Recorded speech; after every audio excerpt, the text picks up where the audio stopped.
Hi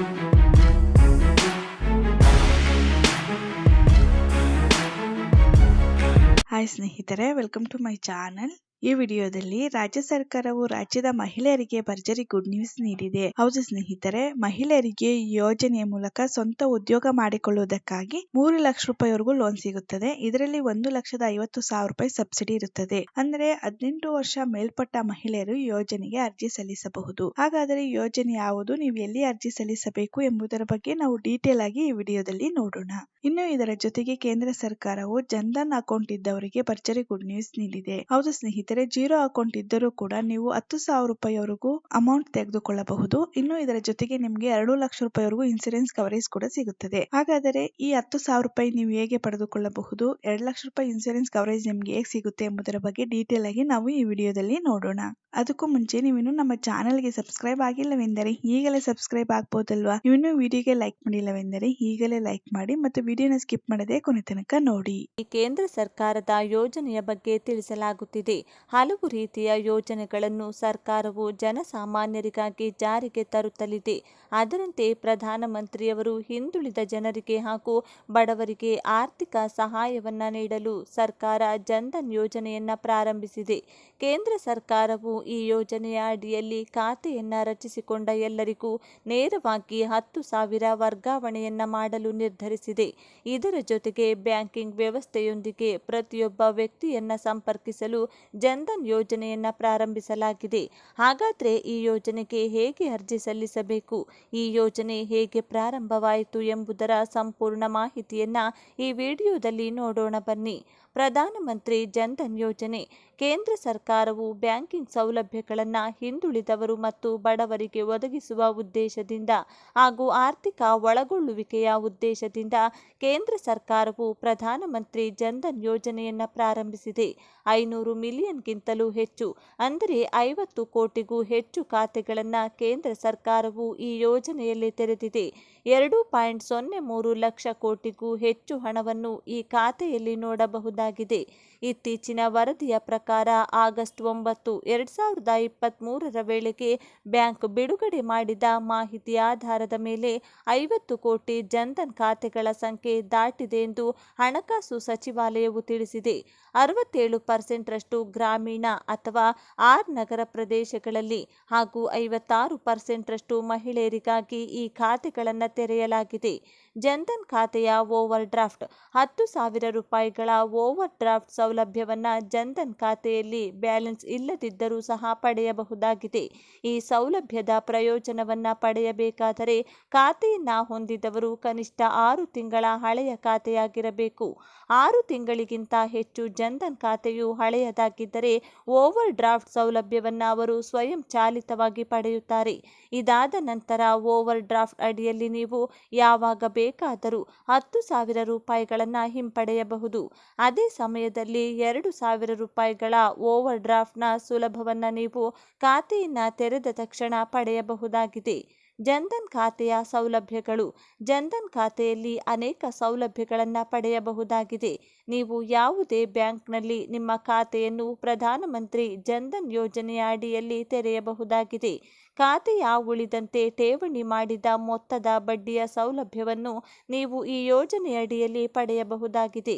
ಇದಲ್ಲದೆ RuPay ATM card ಅನ್ನು ಸಹ ಈ ಯೋಜನೆಯಡಿಯಲ್ಲಿ ನಿಮಗೆ ನೀಡಲಾಗುತ್ತದೆ. 30,000ಗಳ ವಿಮೆಯನ್ನು ಹಾಗೂ 2 ಲಕ್ಷ ರೂಪಾಯಿಗಳ ಅಪಘಾತ ವಿಮೆಯನ್ನು ನಿಮಗೆ ಇದರಲ್ಲಿ ನೀಡಲಾಗುತ್ತದೆ. ಜನ್ಧನ್ ಖಾತೆ ತೆರೆಯಲು ಬೇಕಾದಂತಹ ಅರ್ಹತೆಗಳು. ಪ್ರಧಾನಮಂತ್ರಿ ಜನ್ಧನ್ ಖಾತೆಯನ್ನು ತೆರೆಯಬೇಕಾದರೆ ಅಭ್ಯರ್ಥಿಗಳು ಕೆಲವೊಂದಿಷ್ಟು ಅರ್ಹತೆಗಳನ್ನು ಹೊಂದಿರಬೇಕಾಗುತ್ತದೆ. ಅವುಗಳೆಂದರೆ ಜನ್ಧನ್ ಯೋಜನೆಯನ್ನ ಪ್ರತಿಯೊಬ್ಬ ವ್ಯಕ್ತಿಯನ್ನು ಬ್ಯಾಂಕಿಂಗ್ ವ್ಯವಸ್ಥೆಯೊಂದಿಗೆ ಸಂಪರ್ಕಿಸಲು ಪ್ರಾರಂಭಿಸಲಾಗಿದೆ. ಯಾವುದೇ ಬ್ಯಾಂಕ್ನಲ್ಲಿ ಜನ್ಧನ್ ಖಾತೆಯನ್ನ 10 ವರ್ಷಕ್ಕಿಂತ ಮೇಲ್ಪಟ್ಟ ಯಾವುದೇ ಭಾರತೀಯ ನಾಗರಿಕನು ತೆರೆಯಲು ಅವಕಾಶ ಕಲ್ಪಿಸಲಾಗಿದೆ. ನೀವು ಯಾವುದೇ ಬ್ಯಾಂಕ್ ಶಾಖೆ ಅಥವಾ ಬ್ಯಾಂಕ್ ಮಿತ್ರ ಔಟ್ಲೆಟ್ನಲ್ಲಿ ಈ ಖಾತೆಯನ್ನ ತೆರೆಯಲು ಕೇಂದ್ರ ಸರ್ಕಾರ ಅವಕಾಶ ಕಲ್ಪಿಸಿದೆ. ಖಾತೆಯನ್ನ ತೆರೆಯಬೇಕಾದರೆ ಮೊದಲು ಈ ಯೋಜನೆಯ ಫಾರ್ಮ್ ಅನ್ನು ಭರ್ತಿ ಮಾಡಬೇಕಾಗುತ್ತದೆ. ಈ ಯೋಜನೆಯ ಫಾರ್ಮ್ನಲ್ಲಿ ನಿಮ್ಮ ಹೆಸರು, ಮೊಬೈಲ್ ನಂಬರ್, ಬ್ಯಾಂಕ್ ಶಾಖೆಯ ಹೆಸರು, ವಿಳಾಸ ಹಾಗೂ ಇತರ ಎಲ್ಲ ಮಾಹಿತಿಯನ್ನ ನೀಡುವುದರ ಮೂಲಕ ಖಾತೆಯನ್ನ ತೆರೆಯಬಹುದಾಗಿದೆ.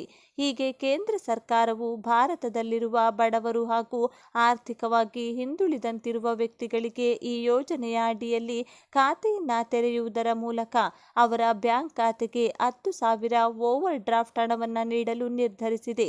ಹೀಗೆ ಈ ಯೋಜನೆಯ ಬಗ್ಗೆ ನಿಮ್ಮೆಲ್ಲ ಸ್ನೇಹಿತರಿಗೂ ಶೇರ್ ಮಾಡಿ ಅವರು ಸಹ ಈ ಯೋಜನೆಯ ಅಡಿಯಲ್ಲಿ ಖಾತೆಯನ್ನ ತೆರೆಯಲು ಅವಕಾಶ ಕಲ್ಪಿಸಿಕೊಡಿ. ಕರ್ನಾಟಕ ರಾಜ್ಯದಾದ್ಯಂತ ಇರುವ ಎಲ್ಲ ಮಹಿಳೆಯರಿಗೆ ಅಂದರೆ 18 ವರ್ಷದಿಂದ 55 ವರ್ಷದೊಳಗಿನ ಎಲ್ಲ ಮಹಿಳೆಯರಿಗೆ ರಾಜ್ಯ ಸರ್ಕಾರದಿಂದ ಯಾವುದೇ ಗ್ಯಾರಂಟಿ ಇಲ್ಲದೆ 3 ಲಕ್ಷ ಹಣ ನೀಡಲಾಗುತ್ತಿದೆ. ಪ್ರತಿಯೊಬ್ಬ ಮಹಿಳೆಯರು ಕೂಡ ಈ ಯೋಜನೆಯ ಅಡಿಯಲ್ಲಿ 3 ಲಕ್ಷ ರೂಪಾಯಿಗಳವರೆಗೆ ಹಣವನ್ನು ಪಡೆದುಕೊಳ್ಳಬಹುದಾಗಿದೆ. ಇದು ರಾಜ್ಯ ಸರ್ಕಾರವು ಜಾರಿಗೊಳಿಸಿರುವಂಥ ಯೋಜನೆಯಾಗಿದ್ದು, ಈ ಯೋಜನೆಯ ಅಡಿಯಲ್ಲಿ ಮಹಿಳೆಯರಿಗಾಗಿ ಯಾವುದೇ ಮತ್ತು ಗ್ಯಾರಂಟಿ ಇಲ್ಲದೆ 3 ಲಕ್ಷ ರೂಪಾಯಿ ಸಾಲ ನೀಡಲಾಗುತ್ತಿದೆ. ಈಗಾಗಲೇ ಬಹುಮತದಿಂದ ಅಧಿಕಾರಕ್ಕೆ ಬಂದಿರುವಂಥ ಕಾಂಗ್ರೆಸ್ ಸರ್ಕಾರದಿಂದ ಮಹಿಳೆಯರಿಗಾಗಿ ಈಗಾಗಲೇ ಉಚಿತ ಬಸ್ ಪ್ರಯಾಣ ಹಾಗೂ ಗೃಹಲಕ್ಷ್ಮಿ ಯೋಜನೆಯ ಅಡಿಯಲ್ಲಿ 2,000 ರೂಪಾಯಿ ಪ್ರತಿ ತಿಂಗಳು ನೀಡುವ ಯೋಜನೆ ಸೇರಿದಂತೆ ಅನೇಕ ಯೋಜನೆಗಳನ್ನು ಮಹಿಳೆಯರಿಗಾಗಿ ಜಾರಿಗೆ ತರಲಾಗಿದೆ. ಆದರೆ ಮಹಿಳೆಯರಿಗಾಗಿ ರಾಜ್ಯ ಸರ್ಕಾರ ಮತ್ತೊಂದು ಹೊಸ ಯೋಜನೆಯನ್ನ ಜಾರಿಗೊಳಿಸಲಾಗಿದ್ದು, ಈ ಯೋಜನೆಯ ಅಡಿಯಲ್ಲಿ 18 ರಿಂದ 55 ವರ್ಷದೊಳಗಿನ ಮಹಿಳೆಯರು ಯಾವುದೇ ಗ್ಯಾರಂಟಿ ಪಡೆಯದೆ ನೇರವಾಗಿ ಮಹಿಳೆಯರ ಬ್ಯಾಂಕ್ ಖಾತೆಗೆ 3 ಲಕ್ಷ ಹಣ ನೀಡಲಿದ್ದು, ಅರ್ಜಿ ಸಲ್ಲಿಸುವ ಪ್ರತಿಯೊಬ್ಬ ಮಹಿಳೆಯರಿಗೂ ದೊರೆಯುತ್ತದೆ. ಈ ಯೋಜನೆಯ ಅಡಿಯಲ್ಲಿ ಮಹಿಳೆಯರಿಗೆ 3 ಲಕ್ಷಗಳವರೆಗೆ ಸಾಲ ನೀಡಲಾಗುತ್ತದೆ. ಅದರಂತೆಯೇ ಮಹಿಳೆಯರು 88 ಬಗೆಯ ಸಣ್ಣ ಉದ್ಯಮಗಳನ್ನು ಸ್ಥಾಪಿಸಿ ಆರ್ಥಿಕವಾಗಿ ಸದೃಢರಾಗಬೇಕೆಂದು ಕೇಂದ್ರ ಸರ್ಕಾರ ಬಯಸಿದೆ. ಮಹಿಳೆಯರ ಆರ್ಥಿಕ ಸ್ವಾವಲಂಬನೆಗಾಗಿ ಆರ್ಥಿಕ ನೆರವು ನೀಡುವುದು ಕೇಂದ್ರ ಸರ್ಕಾರದ ಆತ್ಮನಿರ್ಭರ ಕಾರ್ಯಕ್ರಮದ ಉದ್ದೇಶಗಳಲ್ಲಿ ಒಂದಾಗಿದೆ. ಉದ್ಯೋಗಿನಿ ಎನ್ನುವುದು ಮಹಿಳೆಯರು ಉದ್ಯಮಿಗಳಾಗಿ ಹಾಗೂ ಬೆಳೆದು ತಮ್ಮ ಸ್ವಂತ ಕಾಲಿನ ಮೇಲೆ ನಿಲ್ಲಲು ಪರಿಚಯಿಸಿದ ಯೋಜನೆಯಾಗಿದೆ. ಇದನ್ನು ಮೊದಲು ಕರ್ನಾಟಕ ಸರ್ಕಾರ ಜಾರಿಗೆ ತಂದಿದ್ದು, ನಂತರ ಕೇಂದ್ರ ಸರ್ಕಾರವು ಮಹಿಳಾ ಅಭಿವೃದ್ಧಿ ನಿಗಮದ ಮೇಲ್ವಿಚಾರಣೆಯಲ್ಲಿ ದೇಶದಾದ್ಯಂತ ಜಾರಿಗೆ ತರುತ್ತಿದೆ. ಮುಖ್ಯವಾಗಿ ಗ್ರಾಮೀಣ ಪ್ರದೇಶದ ಮಹಿಳೆಯರ ಆರ್ಥಿಕ ಸ್ವಾವಲಂಬನೆಗೆ ಹೆಚ್ಚಿನ ಆದ್ಯತೆ ನೀಡಲಾಗಿದೆ. ಈ ಯೋಜನೆಯ ಅಡಿಯಲ್ಲಿ ಪಡೆಯುವ ಸಾಲದ ಮಿತಿ 3 ಲಕ್ಷವಾಗಿದ್ದು, ಅಂಗವಿಕಲ ಮಹಿಳೆಯರು ಹಾಗೂ ವಿಧವೆಯರಿಗೆ ಸಾಲದ ಮಿತಿ ಇಲ್ಲ.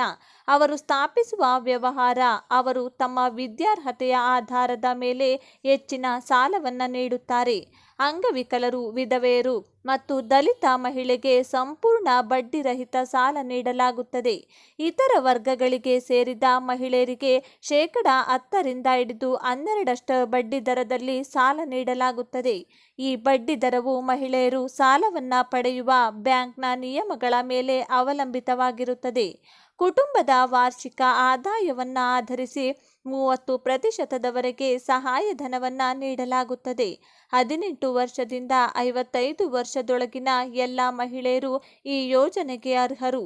ಈ ಹಿಂದೆ ಯಾವುದೇ ಸಾಲ ಪಡೆದು ಸರಿಯಾಗಿ ಮರುಪಾವತಿ ಮಾಡದಿದ್ದಲ್ಲಿ ಸಾಲ ನೀಡಲಾಗುವುದಿಲ್ಲ. ಭರ್ತಿ ಮಾಡಿದ ಅರ್ಜಿಯ ನಮೂನೆಯೊಂದಿಗೆ 2 ಪಾಸ್ಪೋರ್ಟ್ ಅಳತೆಯ ಭಾವಚಿತ್ರ, ಅರ್ಜಿ ಸಲ್ಲಿಸುವ ಮಹಿಳೆಯ ಆಧಾರ್ ಕಾರ್ಡ್ ಹಾಗೂ ಜನನ ಪ್ರಮಾಣ ಪತ್ರ, ಬಡತನ ರೇಖೆಗಿಂತ ಕೆಳಗಿರುವವರು ಪಡಿತರ ಚೀಟಿಯ ಪ್ರತಿಯನ್ನ ಲಗತ್ತಿಸಿರಬೇಕು. ಆದಾಯ ಪರಿಶೀಲನೆ ಪತ್ರ, ನಿವಾಸ ಪುರಾವೆ, ಜಾತಿ ದೃಢೀಕರಣ ಪತ್ರ, ಬ್ಯಾಂಕ್ ಖಾತೆಯ ಪಾಸ್ಬುಕ್ ಪ್ರತಿಯೊಂದಿಗೆ ನಿಮ್ಮ ಜಿಲ್ಲೆಯ ಅಥವಾ ನಿಮ್ಮ ತಾಲೂಕಿನ ಮಹಿಳಾ ಮತ್ತು ಮಕ್ಕಳ ಅಭಿವೃದ್ಧಿ ಕೇಂದ್ರಕ್ಕೆ ಭೇಟಿ ನೀಡಬಹುದು.